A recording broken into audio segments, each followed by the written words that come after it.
think this Millionaire's belongs to son was him. born blind, until Are you poor sure? girl pulled out something mysterious and the It impossible. can't be. The moment he entered the world, they could already imagine the future filled with joy, success, and endless possibilities.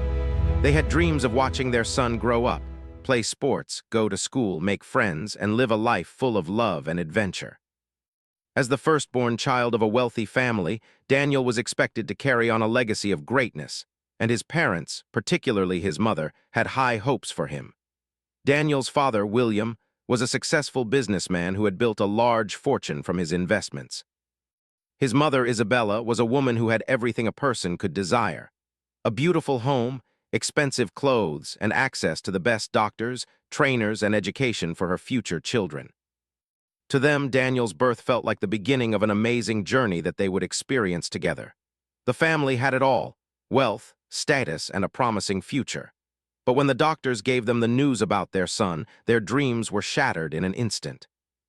The diagnosis was clear: Daniel was born blind. His parents were in complete shock. They couldn't comprehend what had just happened. How could this happen to them? How could their perfect life be turned upside down by something so devastating? The news felt like a blow to their entire existence. William and Isabella tried to put on brave faces, pretending to be strong for Daniel's sake. But the truth was, they were heartbroken. They didn't know how to deal with it. They had always believed that money could fix any problem. They had access to the best health care and all the resources in the world, so they assumed that this wouldn't be a problem for long. After all, they had enough power and wealth to get the best treatments available. Surely someone would find a cure for their son's blindness. For the next few years, they consulted the most renowned doctors in the world. They flew to different countries, seeing specialists, trying different treatments, and testing out therapies. Some of the treatments were painful, some were costly, and some even seemed to offer a glimmer of hope, only to end in disappointment. Nothing worked. As the months passed, Daniel's blindness remained, and with it the grief of his parents deepened. Isabella struggled the most. She had spent her entire life dreaming of her son's future, and now those dreams seemed impossible. She would sit by his crib, staring at him as he slept, tears silently streaming down her face.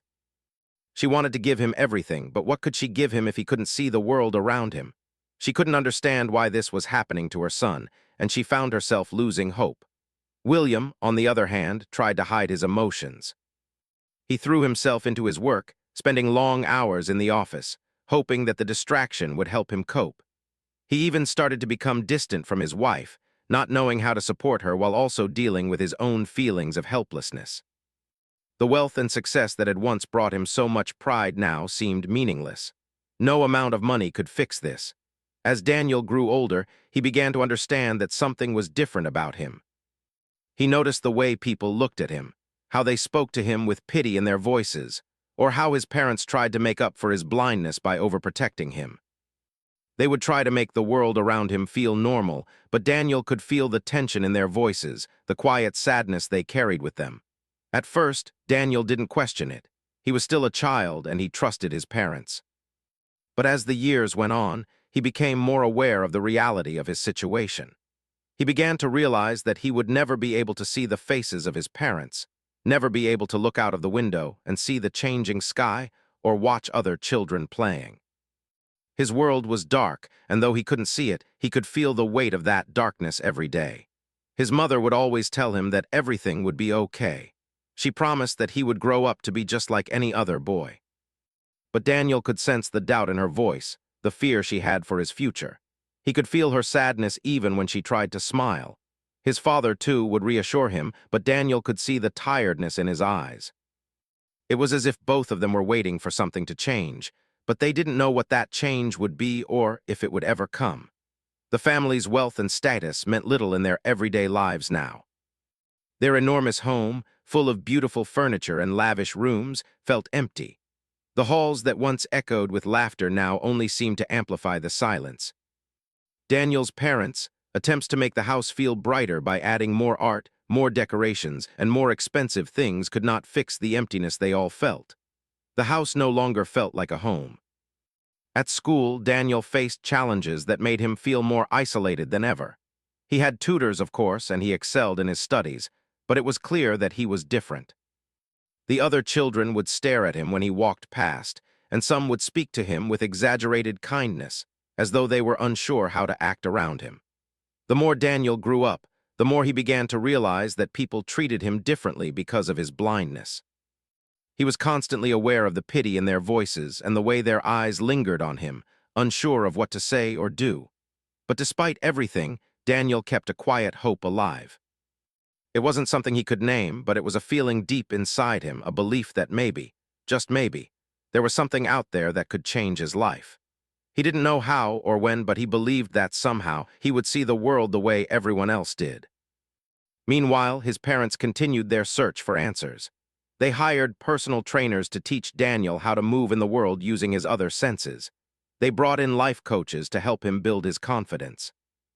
They spent more money than they cared to admit, hoping that one day their son would be able to live a life like any other. But deep down, both William and Isabella knew that no matter how much they tried, no amount of money could bring their son the sight that was so cruelly denied to him. It was during one of these dark moments of despair that something happened. Something that no one could have predicted. A small moment, yet one that would set everything in motion, changing Daniel's life forever. Little did they know, this small, almost unnoticed moment would lead them on a journey they could never have dreamed of, a journey that would take them from darkness into the light. Maria's life was a world apart from Daniel's.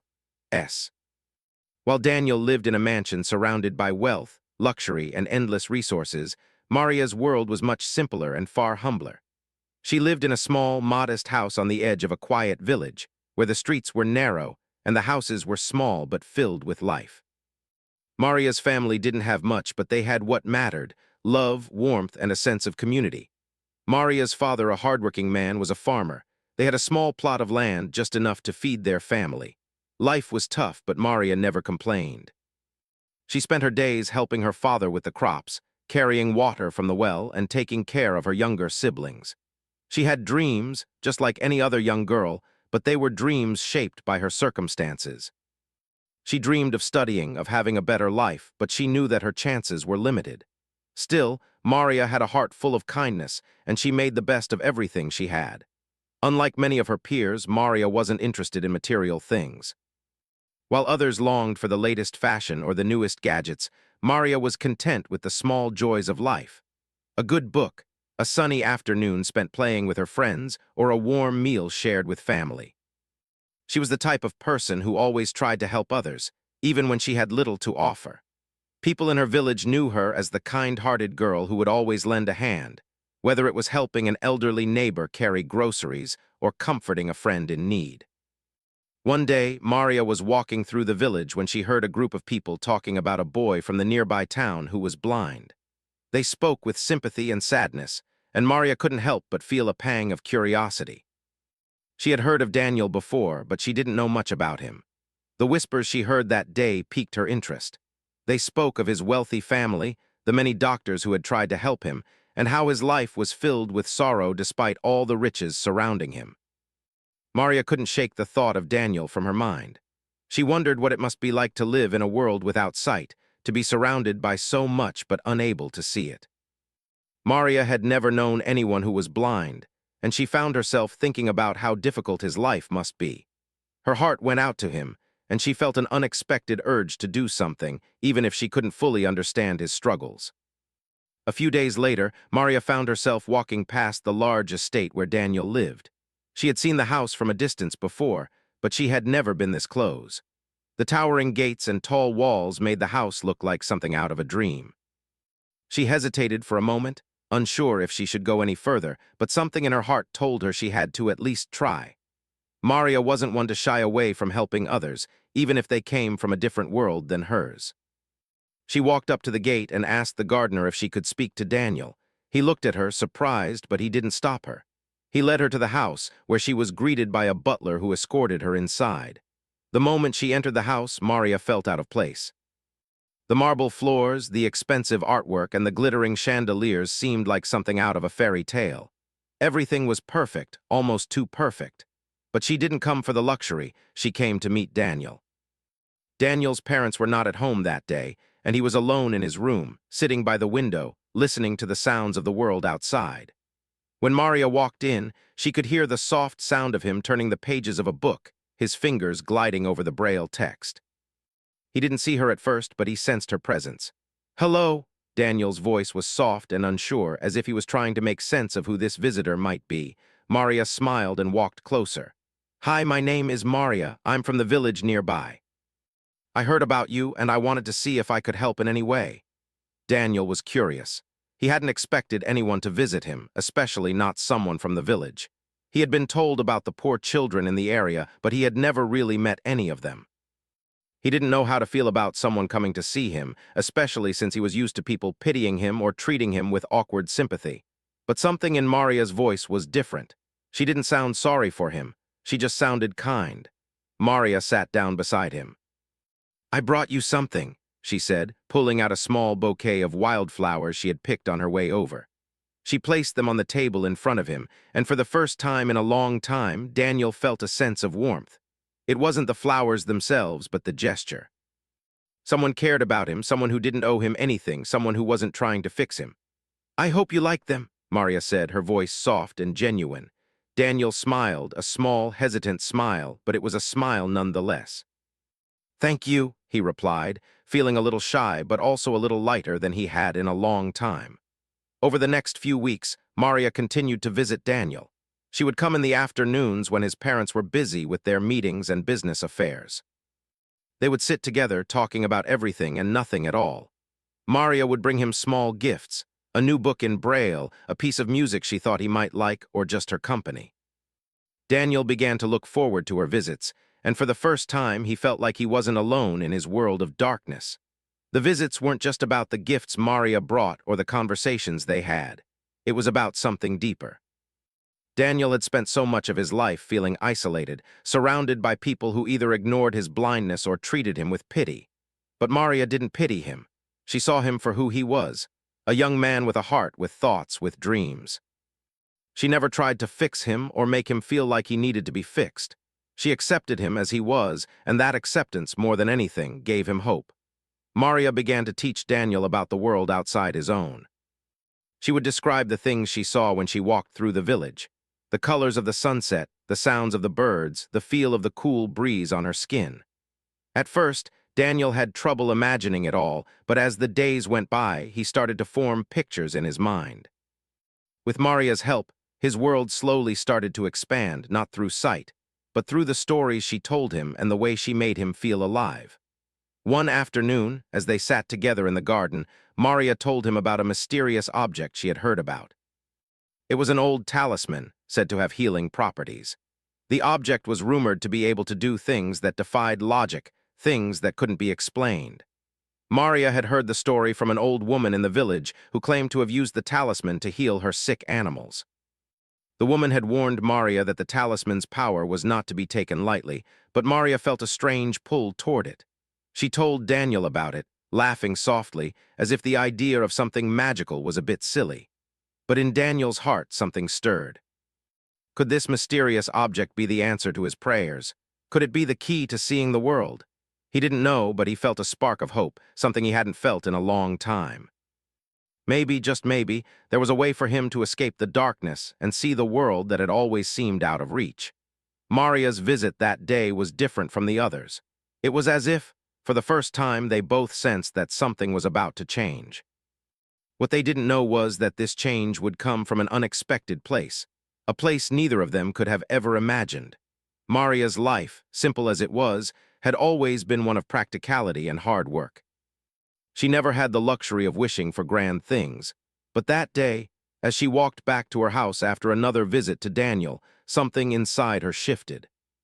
She had never been one to believe in fairy tales or magical cures. But the old woman's story about the talisman, the mysterious object with powers beyond reason, had planted a seed of curiosity in her mind.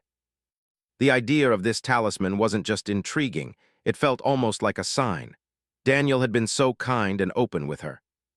She had seen the way his face lit up when she described the world to him, the way his voice held a mixture of hope and disbelief when she spoke about the healing powers of the talisman. It was as if he, too, was grasping at the possibility that something extraordinary could happen. But could it? Could an object from the past truly change the course of Daniel's life? Maria couldn't shake the thought. And so, one evening, after helping her father in the fields, she set out on a mission. She wasn't sure what she would find, but she felt a quiet determination pushing her forward. She walked through the village, past the familiar streets, and toward the small market where she had heard the tale about the talisman. The evening air was cool, and the sky above was painted in shades of orange and pink, signaling the approach of night. Maria felt both nervous and excited as she passed the old buildings and bustling market stalls.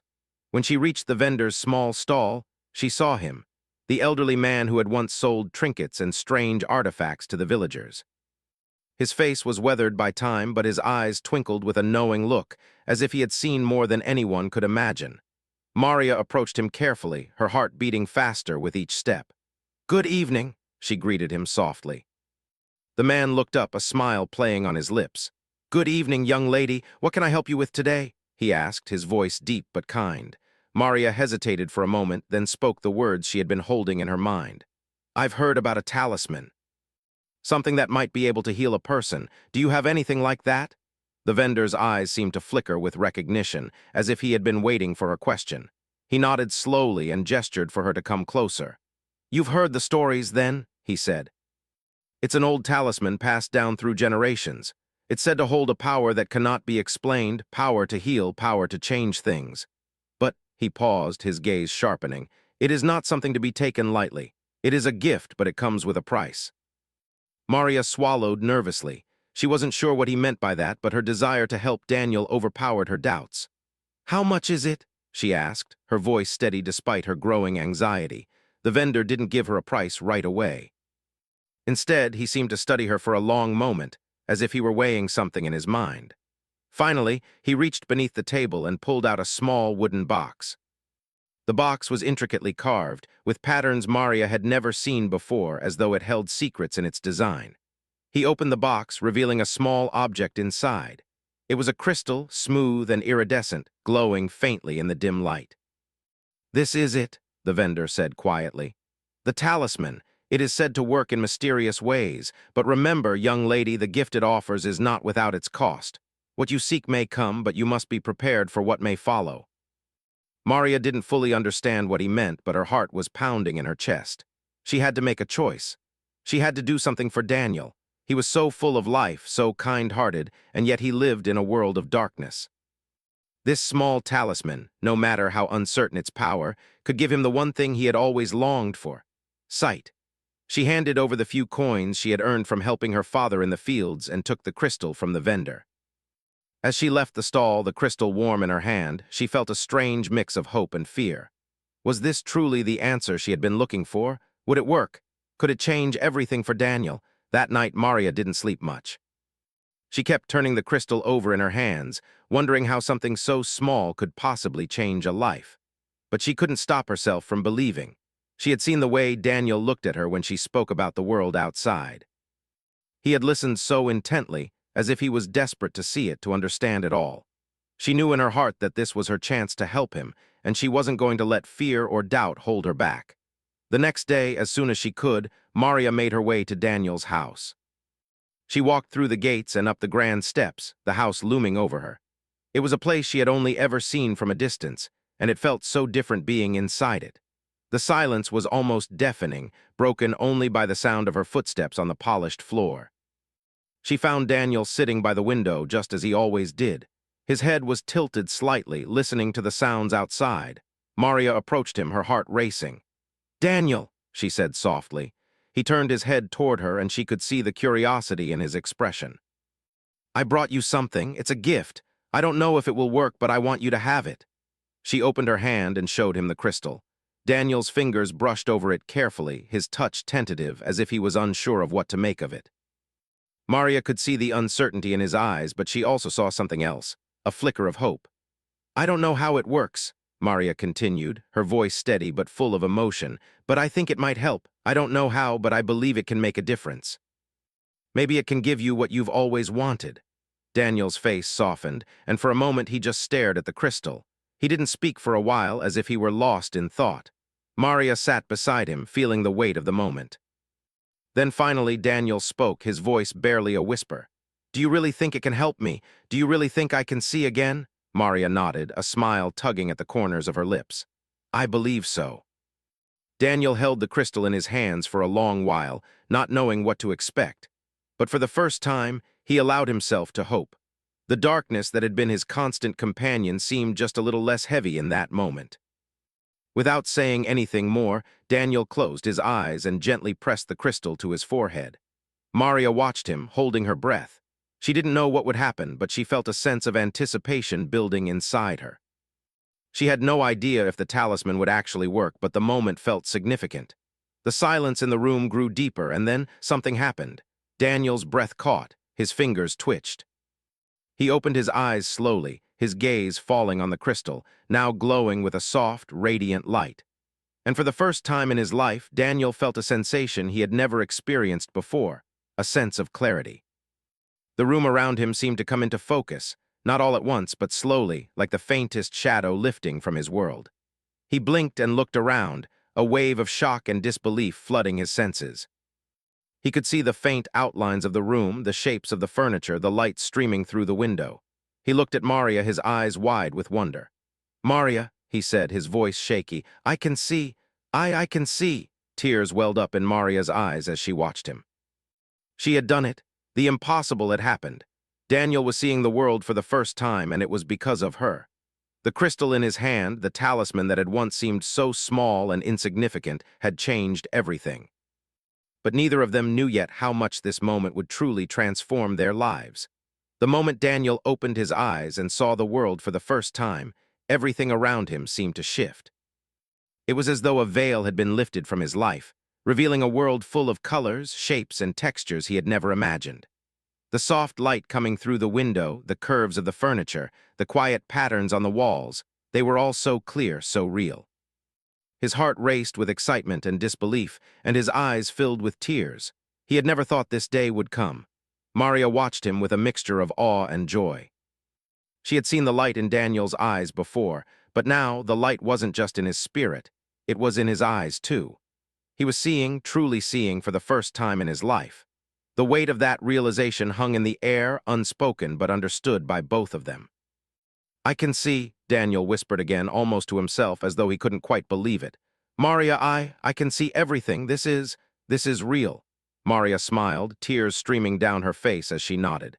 "Yes, Daniel, it's real. You can see now." She felt her heart swell with pride and happiness for him, but she also felt a quiet sadness. She had helped him achieve the impossible, but what would this new world mean for him? What would his life look like now that he could see? For a long time, Daniel just sat there, absorbing the sights around him.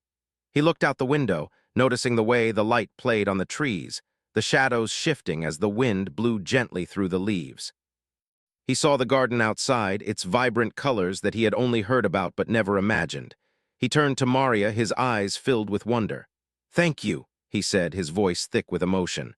"I don't know how to thank you. I've been dreaming of this moment my entire life, and now you've made it come true." Maria reached out, gently placing her hand on his. "You don't have to thank me, Daniel. You've been waiting for this, and now it's your time to see the world." The quiet bond between them grew even stronger.